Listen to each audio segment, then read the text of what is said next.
And we are live. We're going to be talking about old Earth creationism. It makes sense because it does, because there's evidence for it. And anybody who rejects it probably should have some good evidence or some reason why. On the panel, I have General and I have my good friend Wayne. His name is Wayne too. But we believe completely opposite things, which is very weird. So maybe this is a version of myself from the not too distant far off universe in the multiverse somewhere, which we can't prove that. But nonetheless, there are three types of creationism. Before we even talk about this conversation, for my viewers, I just want to explain the three types of creationism there is. So you have young Earth creationism. Young Earth creationism was a view picked up around the 1800s. It was highly promoted by Ellen G. White, but it started off in I think the 1600s by Bishop James Ussher. Um, Bishop Ussher, he actually made a chronology of the biblical genealogy. Please note there were gaps in the genealogies. It wasn't a complete genealogical chronology. He actually came up with the date that Adam was born. He said Adam was born at October 28th, 2020 BC at 9 o'clock in the morning. And he said Eve was born at 12 o'clock in the afternoon. So this is where younger creationists get their 6,000-year-old model from, and they hold to the position that the Earth or the universe in a whole is 6,000 years old, and God made the heaven and the earth in 6 literal 24-hour days. There are your older creationists, the younger creationists and the older creationists are. I wouldn't even say younger creationists because younger creationism is strictly saying the Earth is 6,000 years old. There were theologians and old church fathers who did believe that it was 6 24-hour days. The 6,000 year number didn't come until centuries after the Bible was already completed. So that position is fairly new. But there were always two opposing views in the church. You had your order of creationists who said that God did not create the universe in 6 24-hour days. God created it over long periods of time, to long ages. And the biblical account of Genesis is more poetic than historical. I would say it's more historical than poetic, but people can go to bed on that. And you have your theistic evolutionists. Your theistic evolutionists are old earthers, and they also believe that God used common descent evolution to create man. And so those are your three views of creationism. I am an order of creationists. General on the panel is a theistic evolutionist, and Wayne, I don't know your position yet because I don't think we ever had this conversation. Um, Would you say God made the earth or made the universe in 6 24-hour days, or do you think it could have been over a long period of time? well, basically, when you go off of evidence, as far as when you explain and you have shown, when you go off of evidence, it's like, can it be proven? That was my question. Can it be proven? How can it be proven? So you basically went off of how it could be proven to be true. And so that was the question. How is it true? And how can it be proven to be true? That's my question I wanted to ask. Well, how can it be? So how can my view be proven? Huh? How can my view be proven? Well, hold on 1 minute. I'm going to share a video with you with some Well, proof. It's like a 2-minute video. well, And this, Mesa? what I was asking I think I asked you one time, how can it be proven outside the Bible? Well, If it's not in the Bible, how can it be proven? how can we prove? Well, there's a lot of different. So we're Wait, talking about the does he same mean thing. how do you prove an old creation or an Right. old universe? Well, Okay. I still don't know your position. Do you think God made the universe in 6 24-hour days, or was it long periods of time in your view? My opinion is like what the Bible says that created the days and he did 6 days. So that's what you mean. Six 24-hour days. Right, 6 24-hour days, right? All right, yeah. Okay. Yes, I believe that. Right. Now, I don't believe that. I think God did it over long periods of time, and I came to that conclusion from looking outside the Bible, and then I looked. I didn't just look at the Bible, but I looked at church history, and so I looked at what did the founding fathers of the church believe, and what do you know? They believe the same thing. The view that God made the earth in 6 24-hour days. That's more of like an American understanding of the text because we're not Hebrew. We don't have that culture. So when we read the Bible through the eyes of a modern culture, and we read the text for what it is. The guy from Answers in Genesis, Ken Ham, says you have to look at the plain reading of the text. Don't look at the Hebrew or the Greek though. That'll turn you into a older of creationism. Let me share a video with you guys though, and this is a real quick video from Dr. Hugh Ross. It's a 2-minute video, but I'm not going to show the whole thing because I don't want to get a copyright strike. And a correction on that, Wayne. I mean, I believe like what you just said as far as like I don't know if it's like Pacific as in 6 24-hour days, but I know the Bible says that God, made the day created in six days. Right. But it can be, you can go after as far as studying that and and go on deeper into it. But I just know as far as my belief, yes, I have believed that He made it 6 days. He created the world 6 days, and then 7 day He rested. You know what I mean? But I haven't never went beyond that studying, so it does challenge me to do, go more beyond More studying. research. Well, you did ask for what evidence outside the Bible. Let me show you this video real quick. Can everybody see my screen? Yep, I can see it. You'll have to present to everyone.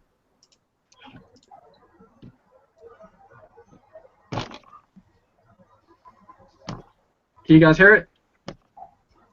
Nope, you'll have to change your microphone settings in your.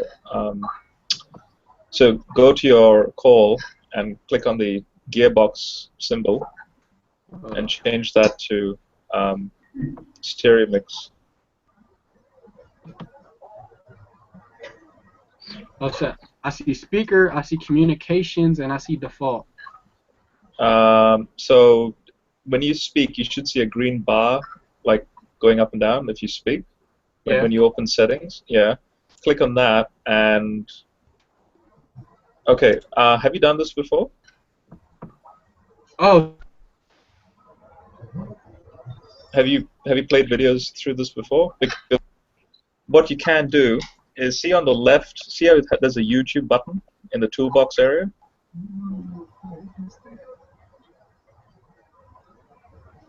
There should be an icon for YouTube.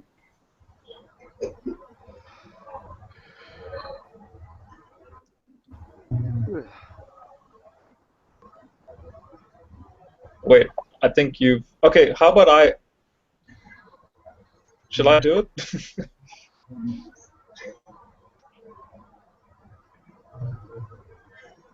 No, I can't hear you, Wayne. You'll have to change your settings again.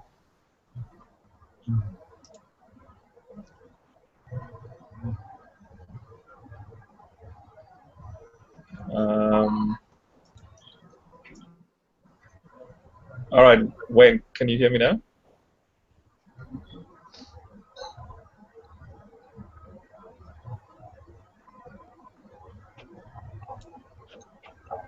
Yeah, I can't hear you, Wayne. Yeah. You hear me? Get out of the YouTube. Like, click on the YouTube icon again and get out of it.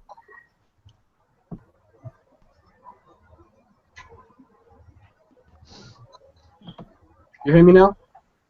Yep. All right. I'll do the video. 1 sec.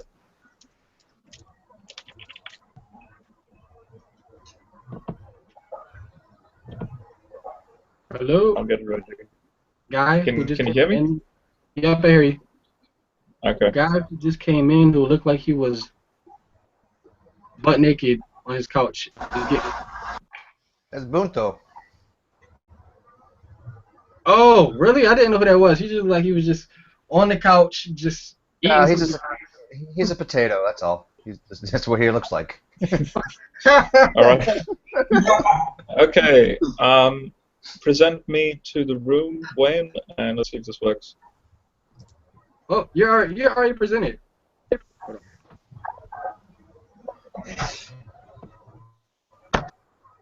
There was some simple science that would help my mother out in listening to this conversation. I am all up for this. What is the simple science that will help us here? Well, you know, these aren't the best arguments, but I argue there's something anybody can understand. And that would be to say, just to take the core sample. You go to Greenland, you go to Antarctica, and they drill through the ice, and they see these layers. It's just like tree rings. You get a layer every year. And we know these layers represent years because you can see the volcanic ash from, say, Krakatoa. You can see the volcanic ash from the eruption of Vesuvius that wiped out Pompeii. And we've got good historical records about how many years separated those events. And so we can look at the layers, and we can see that it adds up to those years. And this is a core that reveals 740,000 layers so far. They're trying to get the other layers below that, but they've gone down 740,000. In its layers, they can see a record of the variation of the Earth's eccentricity. If you just use straight Newton's laws of motion, we have this 100,000-year cycle for the variation of the eccentricity. And these ice layers show 7 of those cycles. So you can see this sinusoid through the ice layers going down through those 740,000 years. There's a sediment drill off of New Zealand that takes it back 4 million years. Not with the same resolution, but again, you can see these patterns in there. And then you can look at things like coral reefs. And the interesting thing about a coral reef is you not only get a yearly band, like with a tree ring, you get a daily band. And so this records how many days there are in the year. And what's significant about this is that you've got the gravity of the moon and the gravity of the sun working on the Earth to slow down the rotation rate. And again, just applying Newton's laws of motion, it would tell us, say, that 400 million years ago, the Earth would have a rotation rate a little faster than 21 hours a day. And then we have records of coral reefs that take us back those 400 million years, and what we see is daily bands that would record more than 400 days in.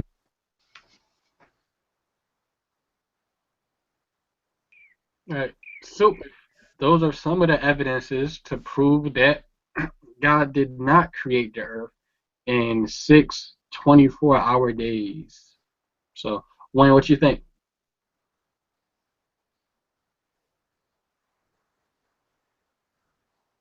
You gotta unmute yourself. Go up to the to the bar, right? The toggle bar up at the top of your screen. Yeah. And there you go. I don't think he explained that. I mean, I don't know what to He say. didn't explain that good. I don't think that was enough evidence. I don't think that was enough evidence to me.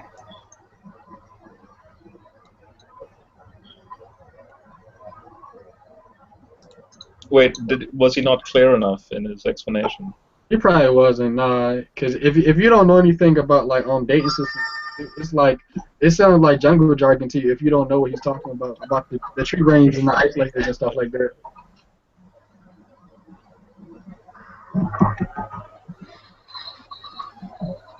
I think y'all on a whole different level than I am, but because I'm more on the spiritual level in a lot of areas, different areas than y'all are. But y'all more on a science level than I am. But all right, then how about, I think to make it easier for you, how about we then showcase long ages through the Bible for that to be like a door open into the scientific. Right, I think that would help, bro. I think that would help. So I'll just present this. Can you guys see this? There we go. Yep. So here is, according to science, 4.5 billion years of Earth history. Just beyond that is your universal timeline 13.8 billion years from here, and then fast forward 9 billion years, and you get to about 4.5662 billion, which is here as it says here. Now, notice that there's day 1, day 2, day 3, corresponding to the days in Genesis. And so here's the science of what we see, not only in the fossil record, but also through astrophysics and geophysics, Earth formation, isotopic evidence for life around this time. You have a certain water cycle taking place leading into day 2. Then you have vegetation taking place leading to day 3. Then day 4 is when you start to, it's a very small interim at the Carboniferous period that lead into advanced phyla in day 5. And then finally modern humans as the last stage. But so here's the science. But biblically, I think the best thing for you to understand is that the Yom in Genesis doesn't mean a 24-hour period, and here's why. Let me just go to another application. 1 second. So you guys should see this now. This is my Bible software. I don't know if it's appearing for you guys. It should be appearing. Is it appearing, Wayne? It's appearing. It's there. Yep. Okay. So let me also open the Hebrew and Greek interlinear. So that's the Greek. Here's the Hebrew.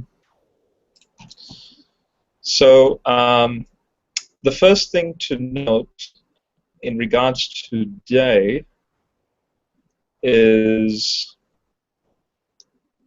let's see here,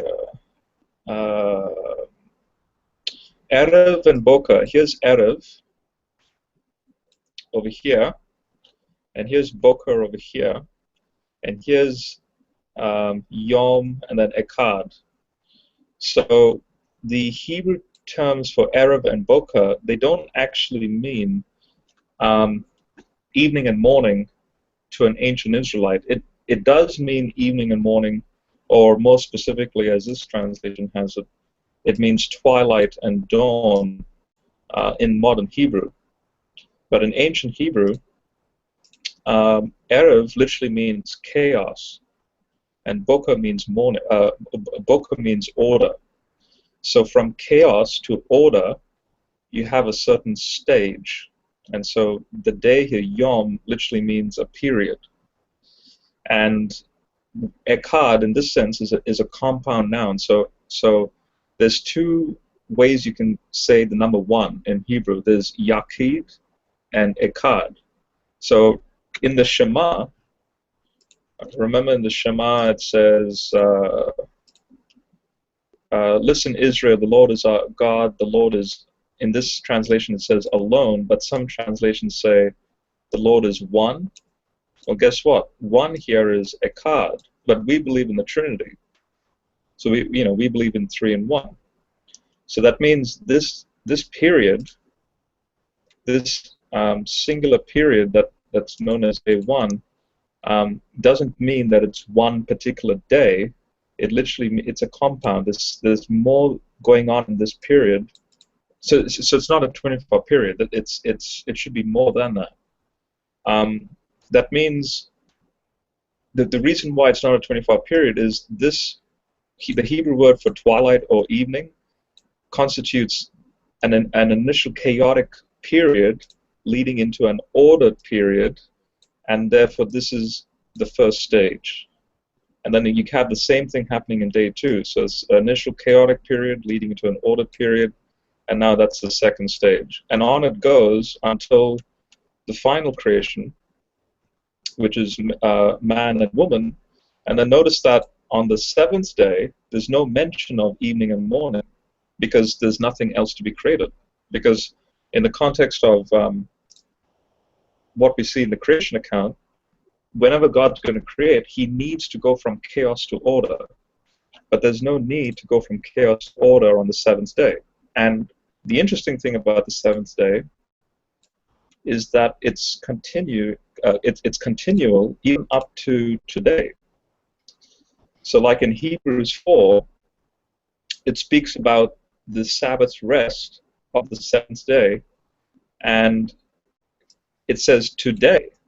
So that the author of Hebrews, which I believe is Paul, is saying, enter the Sabbath rest, which started from creation and has continued up until the day of Christ, and even now today, 2,000 years later.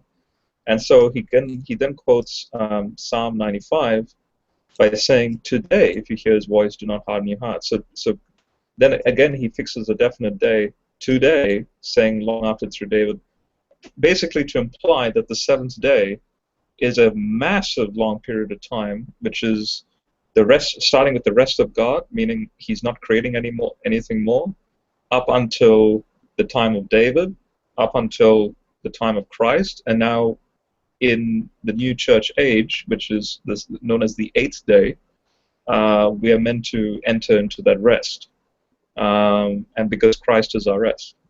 So now going back to Genesis 1, that means you can't say that these are 25 periods.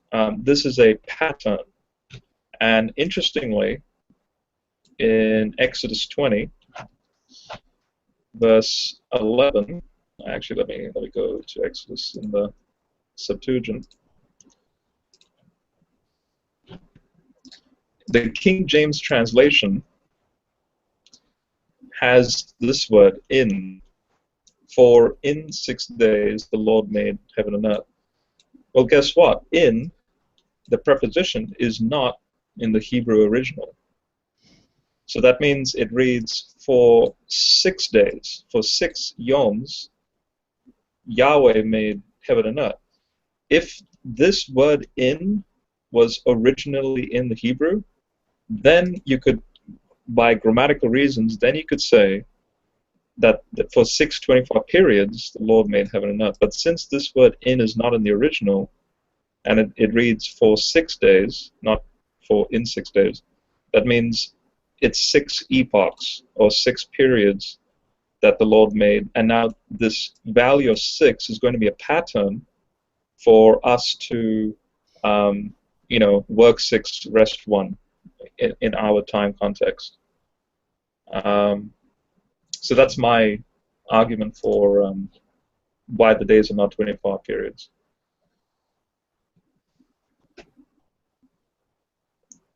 You got that, Wayne?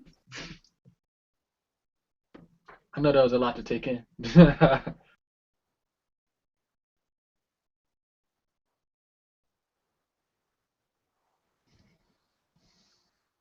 Your microphone might be on mute too.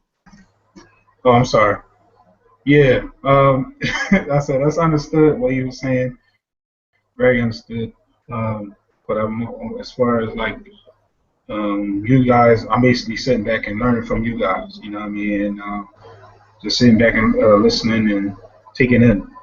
You know, because I do. This is, y'all more science than on me. You know, on me. I'm more as far as the wisdom and the wisdom of the Bible and the teaching of the Bible. I can teach and I can give you wisdom and a lot of stuff like that. But as far as the science, y'all on a different level. Well, yeah, you gotta start something. I'm not as smart as General or as Steve, but it's still, once it's broken down to you on a level that you're on, I mean, it's pretty easy to understand. It's not that hard, but yeah. That's Wayne. That's Dr. Steve to you. I found out I got a promotion, and that people that say I claim that I have a PhD now. So I'm just gonna go with it and just say fuck it. It's got a ring. That does got a ring to it, doesn't it, Doctor? Hey Steve, I did the same thing. Well, they call me minister and all that. But at the end of the day, like, you can call me whatever. That's what you want to call me. Well, Wayne's good, but it's confusing. There's 2 of you in here, and I don't know if I can handle the duality here. Well, one is capitalized, That's why I said Wayne squared. well, I would say he's got a like a lowercase w, so I call him Little Wayne. How about that? Get it, Little Wayne? Yeah, Oh, well, come on. that wasn't my name. Wow. That wasn't my name growing up when I was a kid. Used to call Little me. Wayne? By the way, have you seen the latest thing, Wayne? Big Wayne? True empiricism. Yeah, isn't that awesome, dude? I haven't seen it because I've been working like nonstop. When I came home, I took a nap, but I was scrolling down like on my phone, and like I saw just. Well, these are your Christian brothers, man. So you know you need to step up and you need to tell them that when you falsely accuse somebody, that is a bearing false witness. That is a violation of the ninth commandment. It doesn't even matter if they do it intentionally. The ninth commandment is set up if you slight against somebody and you give false witness to them unintentionally or intentionally, it is a violation of the commandment. So what exactly is the deal there? Because I've heard bits and pieces from you, from Fiona, from everybody. Well, have you heard this? I only made a video on it today. Is this about the DNA thing, or is that old? No. Well, that's still going on. But no, this is Nephilim Free and True Empiricism have both said that I have said that I have a PhD in biology. When have you ever said that? Hell if I know, dude. I would like to know as well. No, correct me if I'm wrong, but you did go to school for engineering, right? Well, I went to school. I mean, I went to nuclear power school. I took physics courses and math courses, but I also took biology too. But I never, ever, ever have ever said that I have a PhD in anything more or less biology. And what I think originally may have happened, and I can't even say this anymore. I was going to give Nephilim the benefit of the doubt because I have what's called principle of charity, right? And I thought maybe he was confusing Sam and I because Sam's working on his PhD, and he does have. He said because Steve was sitting in his kitchen on a green kitchen with a laptop. I'm like, well, I don't own a laptop that's working, and I don't have a green kitchen. And you've never seen me broadcast from my kitchen, right? Right. I'm on any of my videos, so I was thinking, well, that sounds like Sam. Sam does that. But 2 seconds later, he's doing a diatribe on a hangout that he and I did have, so he knows he was referring to specifically me. And then True was saying that in a side chat, I was saying I had a PhD, and he brought Veckel's name up, Arcane Logos, Lyrical Orion, and Jade West. All of them would say that that was complete nonsense. He even said Veckel doesn't remember it. Lyrical Orion said, of course not. And Jade West said, of course not. So these are your brothers in arms basically saying misinformation. So and in general too. I mean, they're you are a Christian as well. So I think it's making you guys in the Christian community look horrible. And you know me, I am not against anybody's faith. I respect. Yeah, Steve, did you see me in his room yesterday? I did. He was calling me all sorts of names. He treated you like crap, dude. He's saying I was some new ager, and I was like, oh my god. Yeah, no, he treated you like crap. He never let you finish a sentence. They asked you 3 or 4 questions at a time. As soon as you halfway got done with one, they were moving on to something else. Yeah, he wouldn't even allow me to finish the radiometric decay rates being changed. Like I at least explained to him about short-lived isotopes and. Well, anyway. That's what True does. True does that a lot. True did that with Steve the last time. I only talked to him one time, and when I talked to him, it wasn't like a back and forth conversation. I asked him one question. I think it was like on evolution, and it wasn't even getting into the science aspect of it. It was more like theological, and he went into the science aspect of it. PhD Ronnie. Yep, I mean that's his modus operandi, and I understand that. But to do something somebody didn't say, that's beyond the pale. And I'm not offended by it because I know of the source, right? I know where these guys are coming from. They're completely dishonest people. But again, they're part of the great debate community as far as the Christian side, and I'm just telling people that they need to watch out for these guys because they're making Christians look bad, and I think that's just not right because, I mean, there's great Christians in this community. You two are great Christians. Fiona's a great Christian. Jade, Deidre. There's a lot of great Christians, and just when you have these two people that are just blatantly lying about people, it just does a disservice to everybody, and it doesn't help anybody's communication with anything, I'll look into it. No, but the next time I do get a chance to talk to True, whenever that is, I'll be sure to bring it up. All right. Yeah. I mean, because I mean, you know for a fact, I go out of my way to tell people exactly about my education and not make it better than what it is. I mean, I even say many times I didn't finish my degree. You know, I have enough credits for a degree, but I never finished, and I never have told anybody anything else other than that. So for them to sit there and go, well, yeah, I remember Steve saying he has a PhD, and then when you ask him for the evidence for it, well, I think you deleted that video. I mean, I've only had to delete one video since I've been on YouTube, and General knows why, so we won't get into that. But but I mean, I don't. And it was a crappy video to begin with, so I don't care. But other than that, I leave all my hangs up, you know. Anyways, by the way, sidetrack your old Earth here thing. By the way. So no. were they demonizing you because you're not a young earther, or they were just because it can be a little weird because a lot of young earthers, they don't talk to people on the other side of the fence. I've noticed they all get in their little packs and they talk about, you know, it's like before a lot of black people or before a lot of white people have met black people, right? They get in groups and they're like, I've never met a black person before. I heard they're really tall. I heard they like to steal our women, stuff like that. And, they like to steal all our women. I've seen a lot of our white women. You can have them. No, I don't think True. No, True isn't really officially a young earther, dude. He's never really stated. But I mean, it's funny. He doesn't say he's a young earther, yet everything he says is anti-old Earth, which is comical. Yeah, and he was like best buddies with Arcane, and in fact, I kept asking him, "Are you old? Are you young?" He wouldn't even answer. He was silent on the other side, and so I was only talking to Arcane the whole time, actually. But no, they weren't. To be honest, Steve, there was a very peculiar, uncanny ease and calm and enjoyment in talking to Arcane. I don't know. I can't explain it. Like Arcane? I actually, yeah. Like when you saw me yesterday in the room, I actually was invested in and interested in dialoguing with Arcane. The problem with Arcane is though. Yeah. Anyway. Yeah. I mean, go ahead. I'm sorry. No. It's just, and then True Empiricism has to butt in and goes, okay, we're changing topics. Oh yeah, I saw that. I saw that. Yeah. Yeah, he didn't want you to continue down that line, which was sad because it was interesting. But I know where I was going to go. I've explained to Arcane the problems that he has with radiometric dating. I mean, you and I both grasp radiometric dating pretty well, and he doesn't want to accept the fact that the assumptions he says that are assumptions we have for a reason, and he cannot give me as a reason why we do not have those assumptions. He's like, just wants to arbitrarily throw them away, and it's like I've explained to him, look, if you throw away these assumptions, you lose this and this. You lose the ability to predictive modeling.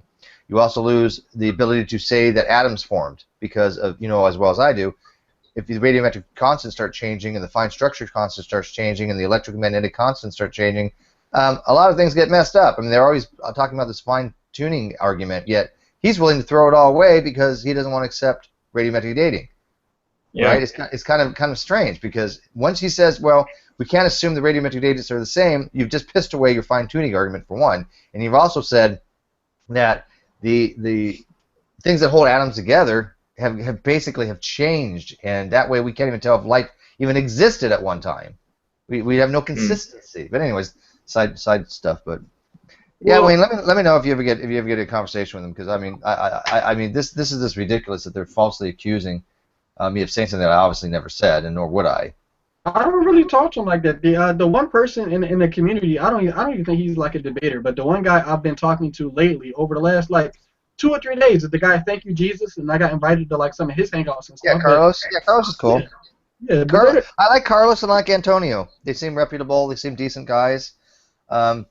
Antonio basically said, no, I don't think these guys are right. I don't think you ever said that, and I appreciate that. And yeah, Antonio was, he seemed to have liked me a lot in his personal hangout, I think the day prior, and he was also in that hangout with True Empiricism, and he saw me spouting all of this, and he's like, but Jenner was such a nice guy, and I learned so much from him, and I agreed with him and all, and it kind of like backfired on everyone in the room, because he seems to be good friends with everyone in the room, and so at least it was kind of like vindication in a way. Yeah. No, Yeah. and Carlos wants to have a hang out with me offline and discuss various things, and I told him I would be happy to. I mean, I can carry on a conversation with those guys quite easily. It's the G-Mans and stuff. And me myself personally, I really don't like G-Man, and I'm But cool with Wayne, it. I did mention your name to G-Man because I said to G-Man that because they were having a go at the atheist community on here. They were basically saying the atheist community are such they have no answers. They can't teach. I don't know if you saw that, Steve. Initially, the discussion was based on that, and then I chimed in, going, "In fact, this is how it started." I said, "Well, actually, I like the atheist community on Google Plus, and they do teach a lot of good things. Like they've actually helped the Christian community think more technically and on more serious issues than just surface level reading and stuff." And then G-Man's like, "Oh, who have they helped?" And then I mentioned Wayne, Wayne Fillmore, and he's like, "Well, I don't know who Wayne Fillmore is," and I'm like, "Well, he's well known, and there's a lot of young creationists who know." It's funny because yeah. Wayne just wasn't too long ago. Wayne was like, "Yeah, I really want to talk to G-Man," and I'm like, "Why?" And I told him he was on. I think it was one time I even told you, "Okay, he's on. You want to jump into G-Man's hangout with me or something like that, wasn't it?" I think you and I jumped in together, right, Wayne? Yeah, we did. Yeah. And then he started like being really rude and nasty, and I was like, "I'm out. I can't do it." Yeah, that's right. Because I was in the side chat, and I'm like thinking. I told you, Wayne. I mean, I've hung out with G-Man before. He's a nice guy offline. Get him online. He's a total dick. And he's it for the show. I don't take him very seriously. But I asked him the other day. I said, "Hey, G, True is your go-to science guy. So are you agreeing with him on this whole DNA degrading in water things?" He's like, "Well, I don't know about that." I'm like, "Well, this is your science guy, man. What do you think?"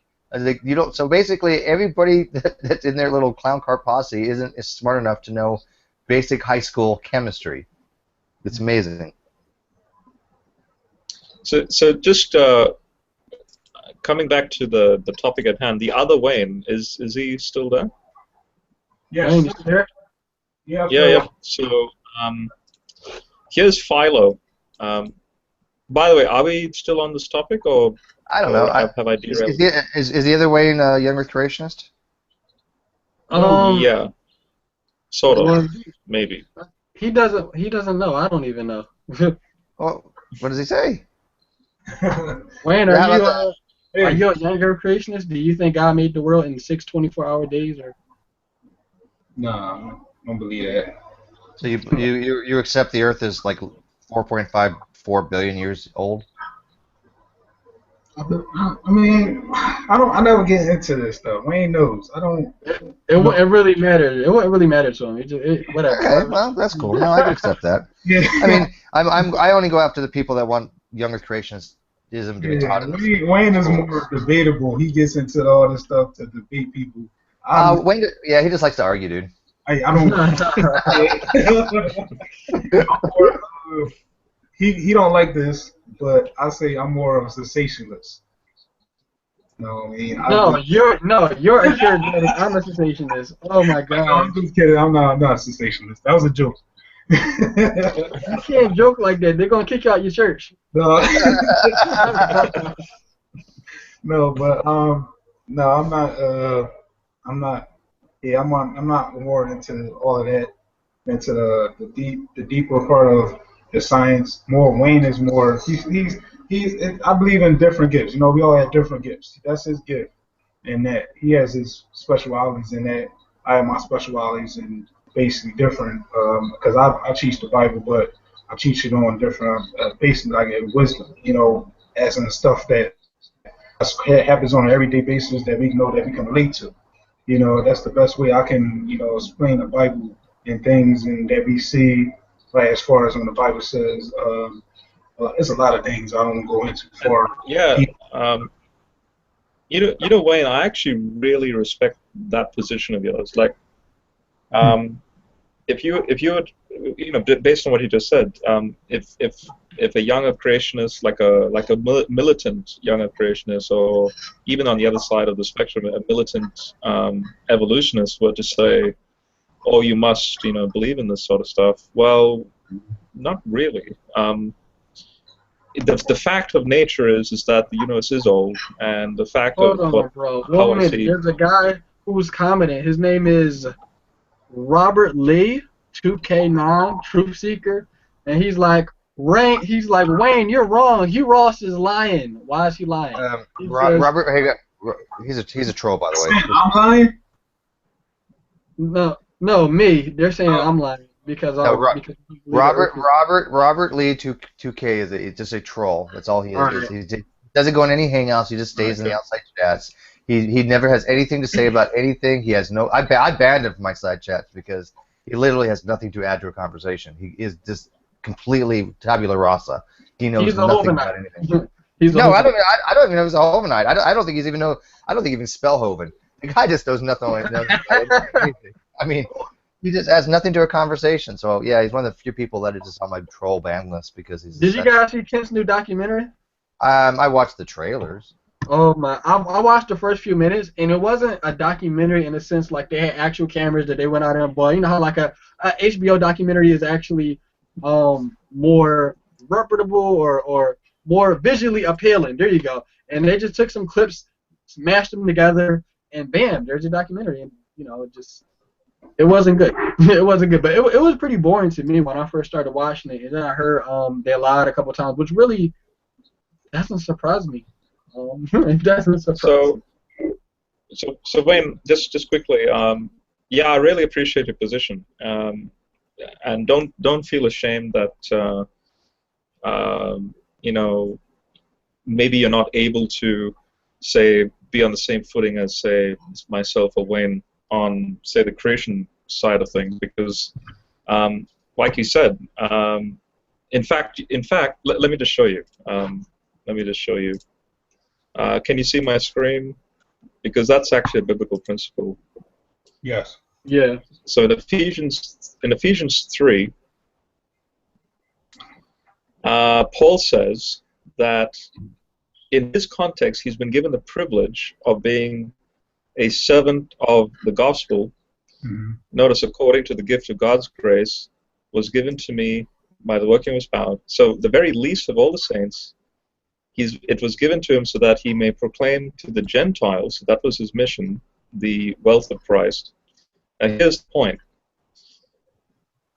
God did this so that through the church, the wisdom of God, in all its variety, the Greek word here for all its variety literally means manifold. Like however you look at it, there's always something new that you learn from. So it's sort of pretty much infinite, really. Might be made known. And in the very next chapter, he speaks about he has gifted some to be apostles, some to be prophets, others to be evangelists, still others to be pastors and teachers, to equip the saints to do the work of ministry until all of us are united. So if your gift is to do something on a socio-economic level, the current now trends of how the church is in light of, say, world issues and people who may be suffering, like if people are poor or if people are sick. This creation debate is pointless to a person that's on the street needing help. Right. And what you have is a legitimate thing, which maybe I may never be good at, but you will be good at. Yes. And so yeah, I really appreciate your position, and so don't think that it's not as important as, say, what I do. Everything is important. Yes. Because take the analogy of what Paul says about the body. The body has different parts, but guess what? They all are equally important in certain contexts. That's right. So yeah. And just quickly, I wanted to share, Wayne. Here's Philo. So Philo, first century Jew. Mm-hmm. He says this is how he understands the word, the days of creation. He goes, and he says that the world was made in 6 days, not because the Creator stood in need of a length of time, for it is natural that God should do everything at once, not merely by uttering a command, but by even thinking of it. So at first he's saying, I don't think it's logical for God, for there to be a requirement that God makes the world in 6 24-hour periods. And then he goes on to say that the number is akin to arrangement. So notice, it's symbolic.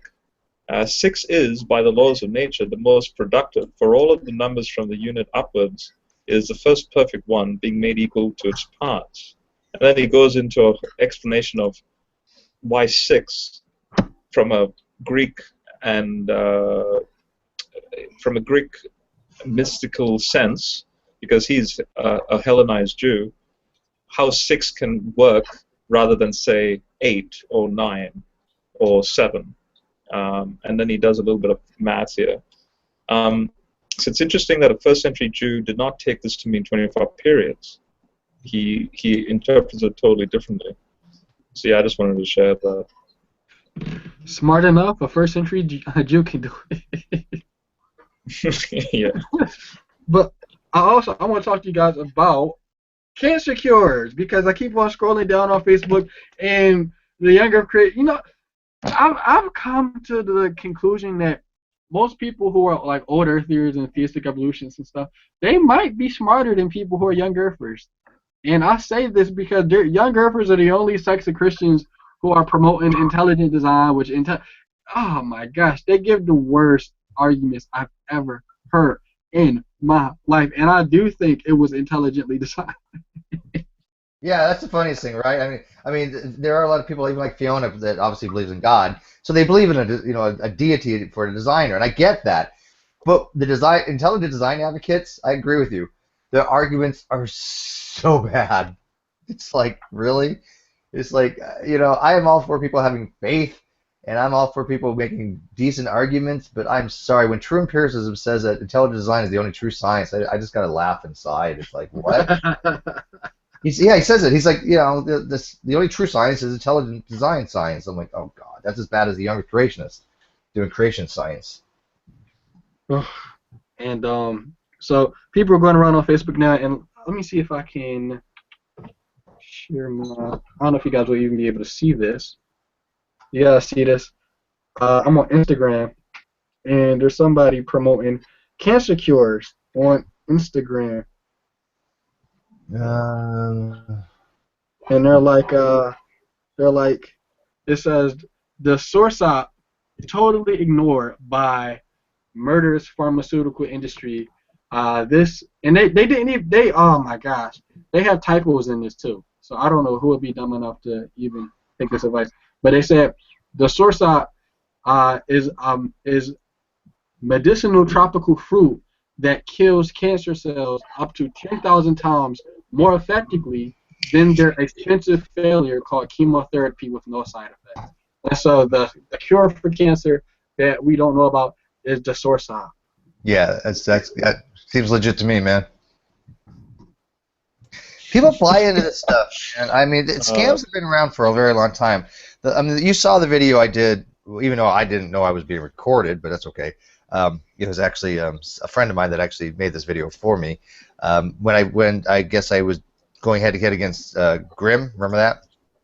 Right. And he was talking about an Italian doctor named Tullio Simoncini. And this guy, believes that cancer is a fungus, and it goes through all these what's called pleomorphisms, and the guy's a total hack, right? And they have zero people that have ever been cured from any of these things, because you know what they call alternative medicine that works? What? Medicine.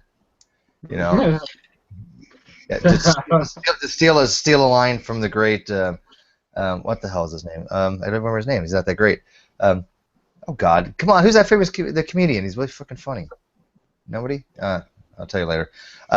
But anyways, yeah, these cancer treatment alternative things, they don't work. They have no studies that actually say they do work. They're just basically people that don't want to believe that modern medicine has anything of value. They're anti-science people. That's all it is. You know, and then The there's this one meme that keeps on going around on Facebook where it's this guy. And remember, they don't have a source for any of this. It's a meme. People are going off of a meme to get their educational health. But there's this meme going around on Facebook saying there's this guy like named Gary, and he had cancer, and after he started eating right, he started getting the proper diet, and he got his body into the proper alkaline state. Now, you talk about New Age stuff. That sounds like some New Age voodoo, New Orleans, South Carolina crap. Get your body into a perfect alkaline state, and that'll cure you of cancer. Really? Well, it's a mixture of fact and fiction. Oh, by the way, I was thinking of Tim Minchin, but no, there is something too about the acidity of blood. However, they're kind of misconstruing the data on it. This goes way back to, I think her name was Dr. Cook back in the 90s. She had made a book about curing cancer as a parasitic infection of some kind, and she talked a lot about getting your balance of pH right and all this other stuff. But the problem is it doesn't cure the cancer. And at best, sometimes some studies show that they prevent spontaneous metastasizing of the cancer, okay? But it doesn't prevent or cure the cancer, and that's the big difference, and that's what their takeaway is incorrect. They're thinking, oh, it cures the cancer. Well, no, it doesn't. It just prevents spontaneous metastasis. And the same thing is, a lot of times they'll take water out of these tumors, right? And the tumor will shrink, but it doesn't cure the tumor. The tumor is still causing a problem. And they're like, oh, well, okay, well, you're shrinking the tumor. Well, yeah, but that's just because you're dehydrating the tumor. And so these people take a little anecdotal evidence and they run with it, and this is where they get a mixture of fact and fiction from. So is it a little bit of both, where you can be on chemo and still eat healthy and stuff like that, and that'll help out a little bit? Sure, absolutely. Absolutely. Yeah, I mean, you definitely need a diet. I don't think anybody on the planet would ever disagree that you need a healthy diet, especially because a lot of things are carcinogenic, and you don't want to exacerbate the chemo, because obviously chemo has a lot of chemicals in your body. So yeah, I mean, I would think that diet would be critical in these things, but it's not the diet that's curing the cancer. It's the diet that's helping you get through the chemo and just keeping your body, regular, that you have the proper nutrients and the proper minerals to sustain yourself, though. I don't think anybody would disagree with that. No. By the way, Wayne. What's up?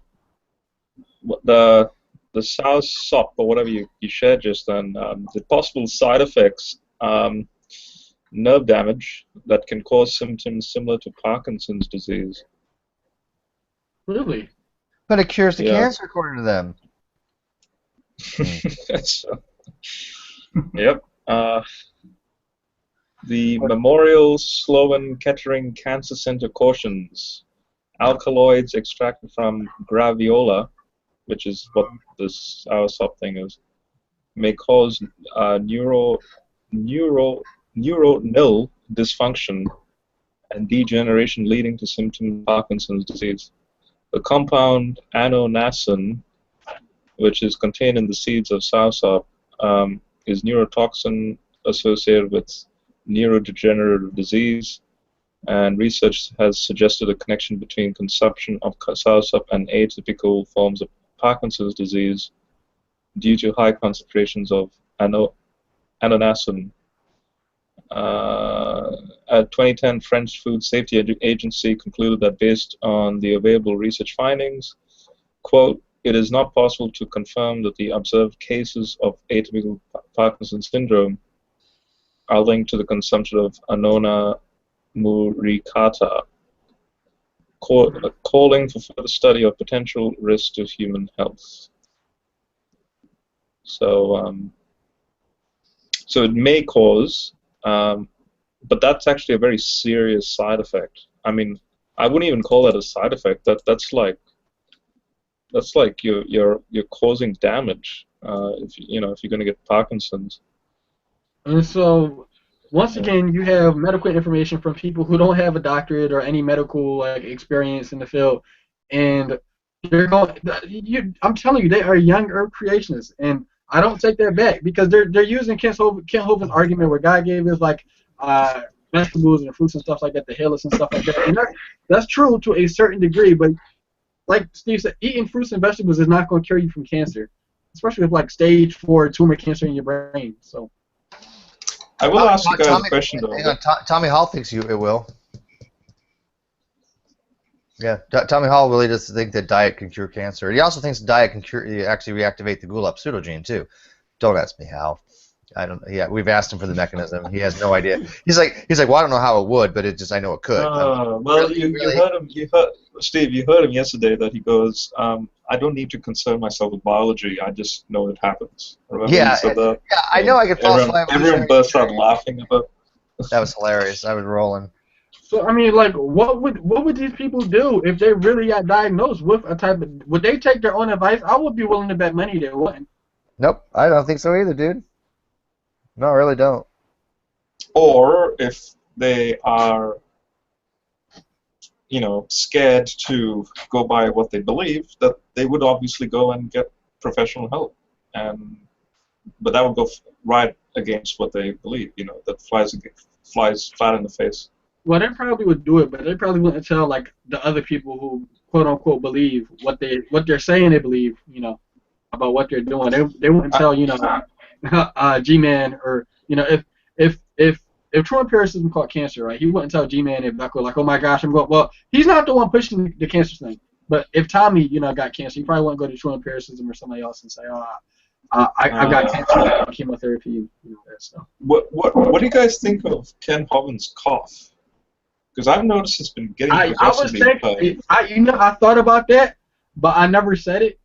It might be a sign of something. I have a feeling it's connected to the B17 that he's been promoting, which is not. There's no such thing as B17. And do you think he's actually taking it?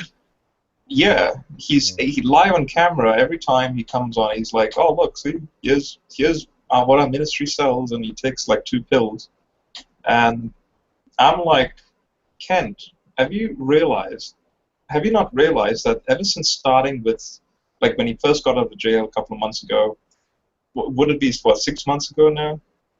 You can actually see a progression of his voice getting worse and his cough getting worse. Maybe he's got lung cancer. And it's interesting to note that the medication, he wasn't taking that until he was free and until he started promoting it on his YouTube. And I don't know the biology of how that works, what it may affect. Would it cause cancer? Would it cause his cough? I don't know. He's 17? But yeah, I mean, well, I don't know if it causes cancer. No. I know what that can. I know the toxicity of that, but I don't know if it's. I'm not saying here that it's directly related to his cough, but I'm just basically saying, it's interesting to note the correlation. It's coincidental that the longer he's been taking that and publicly showing that he's taking that, there seems to be a direct correlation to the frequency of his coughs, increase in frequency of his coughs, and he's always constantly saying, oh, I need to go for a doctor visit and this and that. And yeah, anyway, but even Wayne has noticed that, and so I was wondering if I was the only one who noticed that. Well, I noticed his cough.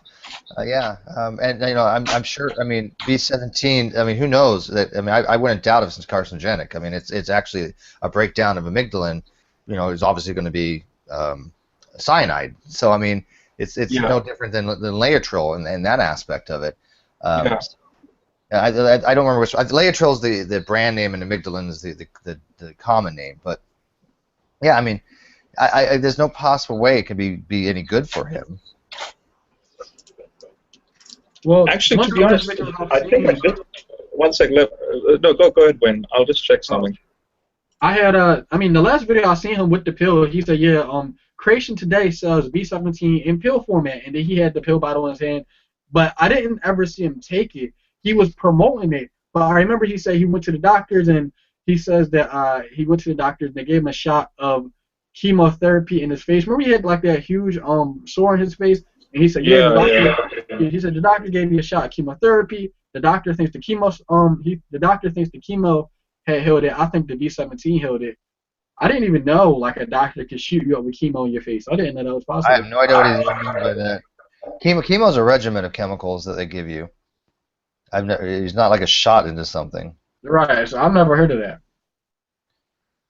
But I mean, it's Ken Hovind, man. I don't trust anything he says. You know.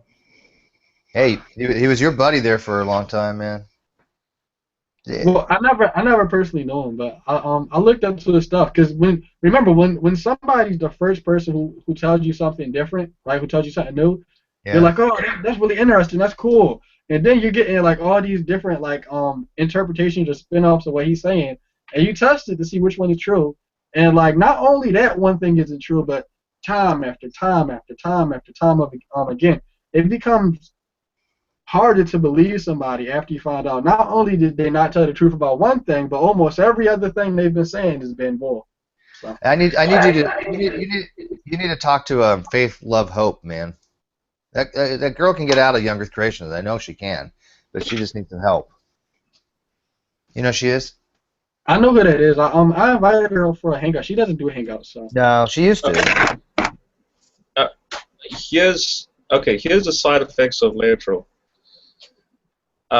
Sickness, headaches, dizziness, liver damage, a lack of oxygen to the blood to the body tissues, a drop in blood pressure, drooping eyelids, fever, nerve damage causing loss of balance, difficulty walking, confusion, and then eventually death. So this is what I've noticed. Okay, now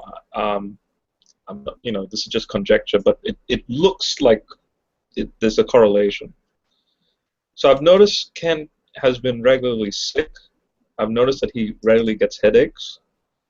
I don't know about his liver. The lack of oxygen to the body tissues. I've noticed that Kent, he has weird color in his face now and then. I don't know about his blood pressure. Kent has started to have a droopy eyelid. If you watch carefully from earlier videos, his eyes start to droop.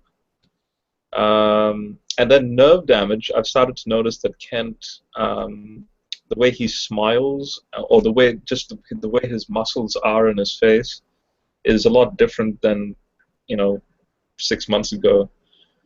And I think that's all I can say. Maybe and it then is. Obviously there's the coughing. So I don't know if he actually takes it. I mean, he probably does, but But then again, the fact that I can say this sort of stuff kind of shows I'm a big Ken Hovind fan. Well, you're not the only one saying that. Because I remember Isaiah was telling me the same thing. He was like, yeah, Ken Hovind isn't looking that good. This was back when I was younger, creationist. And he was like, yeah, man, you need to call Kent and tell him he's not looking good and he needs to get himself checked out and etc. So I've been seeing some of it. You've been seeing some of it. Isaiah's been seeing some of it. So what's the possibility of all of us seeing the same thing? Here it is. Cherry red skin color. And that's what I've noticed about his face. This is a symptom of cyanide poisoning, a cherry red skin color. Maybe you should make a video. That's what. So, and a droopy upper eyelid. There you go. I've noticed that. Pull up one of his videos real quick so we can see. Oh, share it. Okay, one sec. I would, but I mean, it would get slightly conspiratorial, and so I don't know if I want to go. Yeah, it is bordering on that. All I'm saying is that I've noticed correlations. This is on Wikipedia, though. I mean, I was on Cancer Research UK, and this popped out at me. This bit here. He just had a video 10 minutes ago. No Bible study tonight. Yeah, he's I think he's still going through with the divorce. Hang on, one sec. Let me hear that. Put this video on. It's only 1 minute long. It's less than 1 minute. Okay, one sec. What's happening? Oh, I don't know. Is he going through a divorce, Wayne? Yes. Oh, for real? Yeah, matter of fact, Eric is even trying to kick him out of the house, and they're trying to basically cut him off from the ministry, and yeah, they're shutting him down hard. What on what? Okay, can you guys fill me up on what? Well, What happened? nobody really knows. Lone Star 1776. He has his theories, but I wouldn't really believe anything he says. He's been caught in a couple lies before.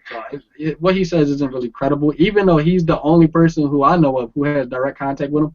But all I know is kids getting divorced. There was a video where in the beginning, he didn't plain out say it. He just said, yes, it's true, and go to Lone Star 1776. He'll have all the details, and you go there, and he's talking about, how he thinks that this is all for money, and Eric is kicking him out because of this. I think that they're just tired of him. He isn't working. That's number one. Grown man. He's never worked, so he has no Social Security. He's the way he structured everything. All his income came from the ministry, so he's never going to get Social Security to draw upon. He has no income. What the heck? I thought it was. Yeah, he never worked. He never filed taxes to even to pay into Social Security. He can't even get unemployment. What does this video say though? I didn't listen to it. It just was 10 minutes ago. So. Okay, do you want me to play it? Yeah, let me present you to everyone.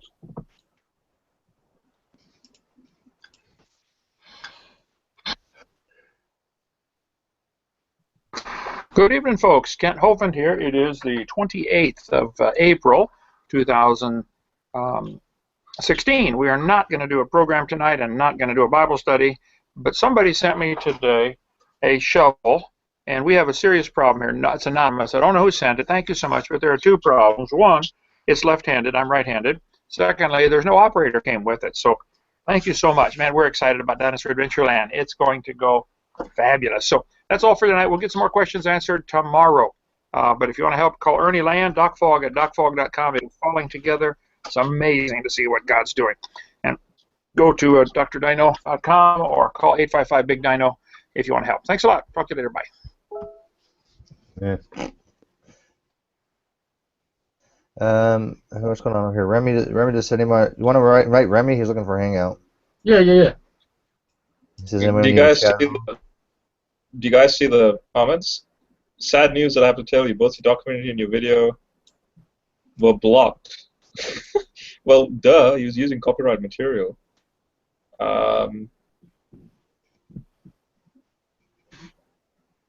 Well, yeah, he made a video on Facebook a couple hours ago, and he's moving out of his house now to Dinosaur Adventureland. I honestly believe he's not just moving to Dinosaur Adventureland because he wants to move. Because think about it, he's going through this divorce. His wife has kicked him out and stuff like that. So he's probably going to live out on there. I don't even know if he's still wearing his wedding ring. I don't think he did wear a wedding ring. But so he's moving out to Alabama because that's where the land for Dinosaur Adventureland is at. And Dinosaur Adventureland. Yeah. Oh my God. He's edited out the coughing. People pay for this bullshit. I don't get it, man. I'm just at a loss for words. None of them actually go through these museums and go, hey, you know what? This really doesn't make sense to me. Something's just this is wrong.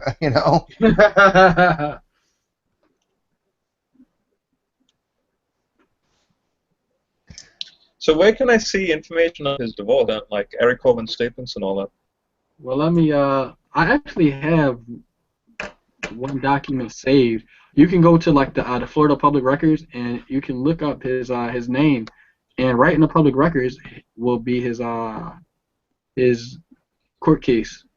I don't know the court case number, but it'll say marriage annulment or something like that between Joe Hovind and Kent Hovind. Joe Hovind versus Kent Hovind on the Florida Public Records or something like that. Do you know Remy? No, I don't know him. He can come in. Hmm. If you know him, you can let him in. If you're cool with him. I've seen him around. I talked to him this morning. I can't invite him though. Let me see. Here we go. I'm about to share it on my screen so I can show you the proof. All right.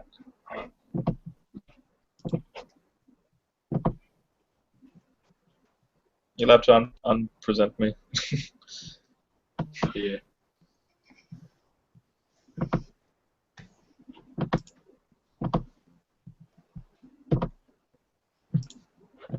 All right, so you see it? Yep. Yeah, it's Escambia County. Somebody's messing me. Escambia County, Florida clerk of the circuit court viewer, blah blah, and it's a dissolution of marriage. 24th March. Wow. Yeah, Joe Hovan versus Kent Hovan, and the attorney is James Chase. What do they have to list a reason? No, I don't see a reason here. I don't know what the reason is, but all I can do is speculate. And I mean, like, ever since he's been out of prison, he hasn't worked. I don't see him. I haven't seen him doing anything with wife. I've been thinking about this stuff, and it's just so obvious. It's so weird. He's gotten a divorce, because I used to think, like, does he spend any time with his wife or his kids? He's just making YouTube videos and worrying about this supposed ministry. But then again, it makes so much sense that he has to worry about this so much because this is his only way of income. Yeah, that's why he's actually adding into all the anti-vaxxers and stuff like that. He's trying to get that group in here because he needs the money. I mean, he's got to find another scam. Yeah. Wow. This is just really. It's sad. It's honestly sad to see. And you know, he's coming at like Hugh Ross's ministry and all that stuff. But one thing I can say about even Ken Ham, they haven't been in any legal issues or anything like that. I can say, and I don't even agree with Ken Ham, but I have never seen him like in like a legal dispute over anything. So that's one thing I can give him props for. But if you go on it says Escambia County, Florida clerk or whatever. That's not the only thing up there though. I mean, he has like all these liens against his property. I don't know if they're going to put up an encumbrance on his property or not. They could, but or because I don't even know if it should still be in his name if those are still in the public records. It would say if there was like a if they had a transfer of title, like if he transferred the title from his son's from his name to a son's name or whatever. Yeah, because all his money's in the equity of the house. So I mean, they probably have to liquidate that house, and he's waiting to get his funding out of it, so he gets half the liquidation. Right. There's really no money coming in from any other real source. He still owes money. He still owes, from as far as I know, he still owes money to the IRS. Something like $3 million or something, right? Yeah, and so he like I said, he doesn't have any kind of social or any kind of job-related income. Because he's never really paid into it. He's always gone this ministry route, so he didn't have to pay taxes, and then he eventually got caught, and all he had to do was pay the taxes, and he didn't want to do that. So it's all about money for him. The money is his god. Well, if he would have done it like as a one-man show, right, where people would have just paid him to go speak at their churches instead of him trying to identify as a ministry, well, he still have to pay tax. He would have still had to pay tax on that, right, depending on how much he made. Yes, and that's why he was. Yeah, and Steve, you make a good point. Money is his god, because sometimes I've noticed he'll provide these offshoot remarks like, "Oh, if the government paid," like he uses these terms, "if the government gave me $500 million to do a certain investigation, science investigation of something," and I'm like, "Dude, grants for science research isn't $500 million." Oh my God, no. Good God, people would kill for that kind of grant money, right? Yeah. It's just these offshoot remarks, and I'm kind of like going, what's his real reason for doing this? Like, it's like a Freudian slip sort of thing. Well, dude, one of his son, Chad, started Godonomics. Okay, I mean, it's all about. Yeah. Okay, so what does that tell you? Eric's really into this creation.com thing, where Creation Today, where he's selling all this paraphernalia and cure for cancers and all this other stuff. I mean, this is indicative of families that are scammers, that are basically, their whole family is basically con men. I mean, how anybody cannot see it is beyond me. They're not like good religious people that's promoting the word, okay? They're people that are looking to get into people's wallets and take their money. I don't know how much obvious it could be. It's like a sucker's born every minute. And people say, "Oh, you're just against religion." It's like, no, it's not. If they were just promoting religion, I'd be fine with it. And Godonomics makes no sense. I don't know that. I don't know how it works, but all he's done, he's taken the Israelite monarchian system of how money worked in the time of Moses and the time of Solomon, and he's applying it in the 21st century context. And I'm like, dude, the currency values back then is so vastly different to today. You're talking quadrillions of dollars difference. And I mean, this is why you have at the back of your Bible, like a shekel is so many, U.S. dollars, or a cubit is so many meters, and so on. Mm-hmm. He's not taking any of that into account. All he's doing is, okay, let's just take these practices with our current value, values, and it should work. And I'm like, no. You dude, seriously. It's anyway. It's well, just a joke. That's what they do with everything, They the same thing he's doing with Godonomics. That's the same exact thing they do with the Bible. Well, don't look at the Hebrew for yourself, but let us interpret it for you. The same thing these people accuse everybody else of doing. They do it. Mm-hmm. That's the modus operandi that I see from these people. In fact, let me just show you the difference in values. I'll just open my. Have you guys seen it wasn't really a debate, but Ken Ham, Hugh Ross, Eric Hovind, and I was talking to my friend about this, and we were just like, man, this is not Eric's thing. Like he's terrible at this. He was so awkward when he was talking about like the science and stuff like that on TV, and I was just like, please, just shut up and go. Please go somewhere. Just. Oh God, I want. Okay, can you guys see this? Like precept have I land. lost? Precept land. Yeah, this isn't his field. He's like talking about Darwinism as if it's still the current model being taught. He's talking about epigenetics not fitting into modern evolutionary synthesis, and I'm like, dude, who's telling you this crap? Can you guys see this? Yeah, I see it. Yep. Yeah, present this so I can. So one shekel is it? Now look at this. The value of a talent what? as a monetary unit, and the parable of the talent illustrated in U.S. dollars.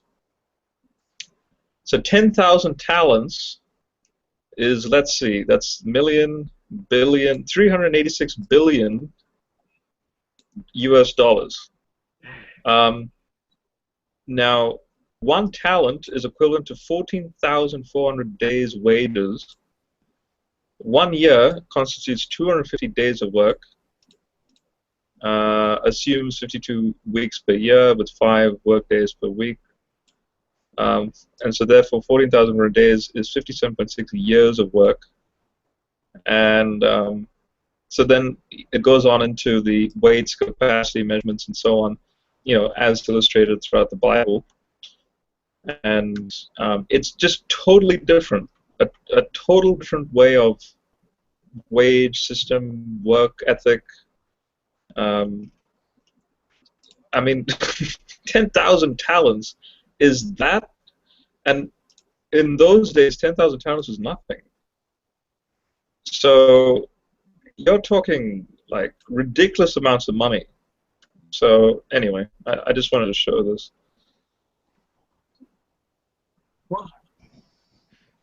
Yeah, that's a big difference. Yeah, like for example, 1 talent is 36,000 grams. That's nothing. And he's trying to use their values and try and compare it to ours, but it's completely different. He's going to mess up somebody's finances. Yeah, I mean, if our Constitution were to use this, we would be the value. Take everyone's value and add it all together, and you'll never match the type of talents that we need today. I mean, we're talking hundreds of thousands of talents, or even 1 million talents. 10,000 is that much.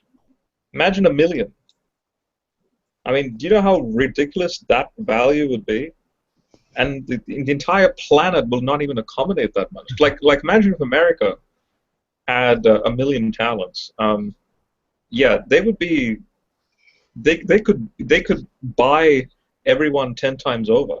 it's just ridiculous. Yeah, but I still don't understand the God of Monks. Monks works. I never heard about it until today. So.